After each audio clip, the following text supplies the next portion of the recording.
लिंबू हे प्रत्येकाच्या स्वयंपाकघरातला महत्त्वाचा घटक। हे लिंबू नुसती चवच वाढवत नाही पदार्थांची, तर त्यात असलेल्या विटॅमिन सी आणि पोषक तत्वांमुळे आपल्या आरोग्यास अतिशय फायदेशीर असतं।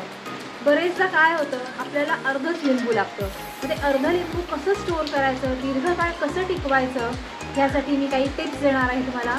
जेव्हा आपण ते लिंबू अर्ध चिरतो तेव्हा किंचितसं मीठ पेरा आणि ते एअरटाईट डब्यात ठेवून ते फ्रीजमध्ये ठेवा। त्याचप्रमाणे आपण जेव्हा बाजारातनं भरपूर प्रमाणात लिंबं घेऊन येतो, तर ती तशीच फ्रीजमध्ये न ठेवता एखाद्या कंटेनरमध्ये पाणी घाला आणि त्यात ती लिंबं ठेवून मग फ्रीजमध्ये ठेवा। जर का ती लिंबं नुसतीच अशीच ठेवली आपण, तर ती सुकून जाण्याची शक्यता असते। त्याच्या सालीला सुरकुत्या येऊ शकतात, त्यातला रस कमी होऊ शकतो। त्यासाठी ती कंटेनरमध्ये नक्की ठेवा।